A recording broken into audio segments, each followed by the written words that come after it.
Hello and welcome to PlayStation Grenade. So, Fallout 76 has officially had its reveal and takes the post-apocalyptic role-playing game into a new direction. In a 20-minute presentation and subsequent press release info, we can now piece together everything we know about Fallout 76. So let's start off with the biggest change to Fallout. Fallout 76 will be the first Fallout title to be entirely set online in a multiplayer format. This means we'll be wandering the wasteland with our friends. I don't know about you, but that one piece of information is all I truly needed to know. Although we haven't had confirmation on how many players we can fit in one squad, the pictures shown in the presentation look to make this a 4-player experience, but we could find other people in the open world to add to our boy band. What looks really interesting though is, will you be a fun-loving crew built for justice or more of a villainous troop of anti-heroes? It looks like there's room for both ways to play. In terms of story, the year is 2102, 25 years after the nuclear bombs have obliterated humanity, which makes Fallout 76 a prequel to the other Fallout titles.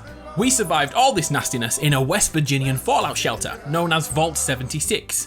One of the few vaults where no experiments were conducted on the survivors. Instead, this vault was filled with the nation's greatest minds and brightest talents. And our reward for this is to be one of the first vaults opened in the new, slightly burnt world.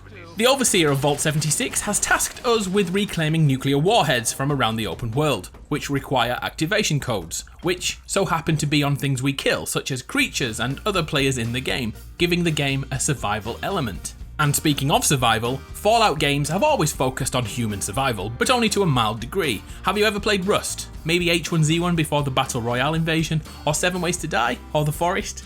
Come to think of it, survival games are quite plentiful. Fallout 76 is following in the footsteps of many of these games, but without the depressing stress of losing everything in a single moment. Instead, Fallout suggests a soft-core version of survival, in which death doesn't cost your character's progression.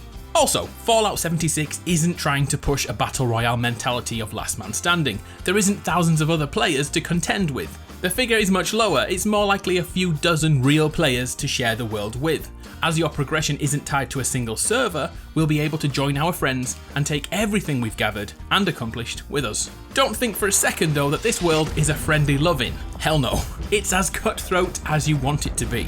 At any moment, a friend could become an enemy, so we'll all have to be vigilant, and a little bit sadistic too.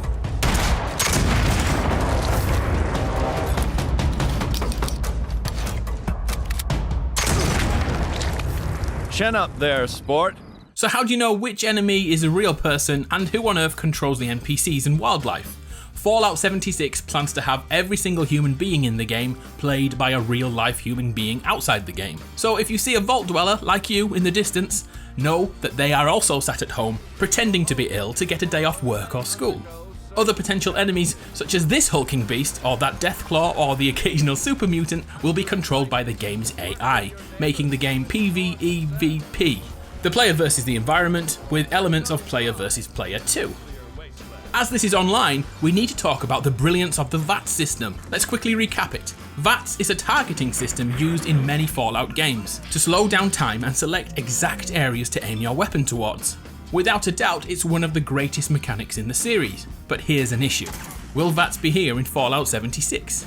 Well, we'd have to say no. It wouldn't be possible to slow down time without forcing other players in the world to slow down too. So will V.A.T.S return in another way, or will that fantastic aiming method be removed from Fallout 76? As I've already mentioned, we're in West Virginia this time. In the real world, the US government house many nuclear secrets in West Virginia. Us mere mortals, we're never going to find them out, but in the world of Fallout 76, we'll be uncovering every government secret we can across 6 distinct regions. Each region will have their own visual style, enemy types, and rewards to uncover. The map itself is over 4 times the size of Fallout 4's, which was freaking huge to say the least. We're also told that advances in technology will allow for There's all new rendering, lighting, and landscape technology. It allows us to have 16 times the detail and even view distant weather systems across the map. I won't lie, I don't have a clue what that even means, but it sounds freaking epic.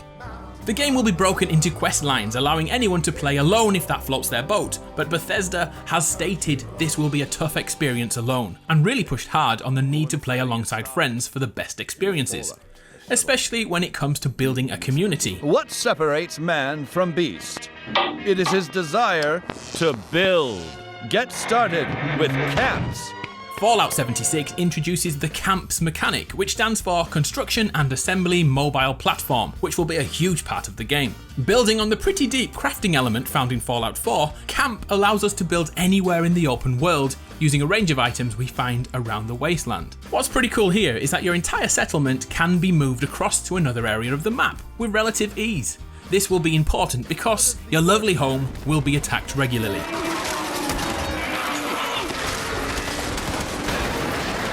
It's even possible to be nuked.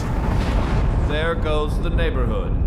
Nuclear armament is a real threat in Fallout 76. As I've already stated, launch codes can be found throughout the world, but aren't instantly complete. They'll take communication with other players to fully obtain a code. After that, it's a simple case of fighting all the way to the nuclear receiver before you can finally drop a bomb on those pesky neighbours who've been attacking your settlement for weeks now.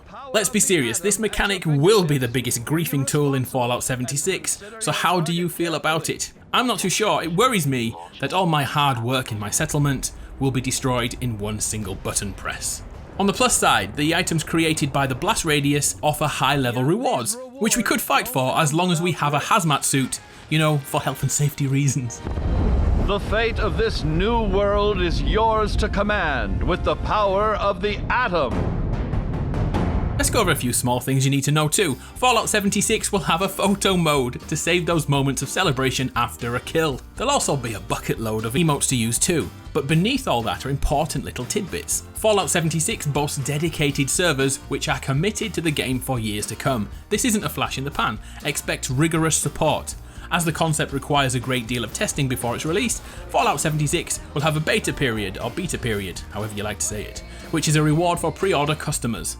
There's also a bucket load of special editions of the game with ridiculous and brilliant things to look at.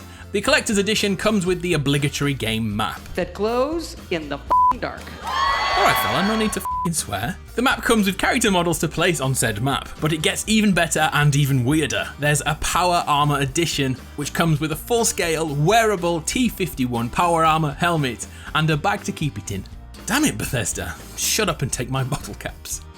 The Tricentennial Edition offers loads of in-game items such as power armor customization, weapon decals, a Vault Boy mascot, a patriotic outfit, a limited edition emote, a few posters and even a picture frame. To end all this, Fallout 76 is almost complete, and get this, it will be released this year, November the 14th, 2018. How freaking brilliant is that? So who's excited about taking on the wasteland again? Yeah, me too. Please let me know what you're looking forward to and what has you worried. The hype has caught up with me, so I'm going to order the power armor helmet. I'm Adam from PlayStation Grenade. It's been a pleasure. I'll see you next time. Take your friendly old neighbor Johnny. Rather than coming over to borrow a cup of sugar, he may now be coming over for murder. The time has come.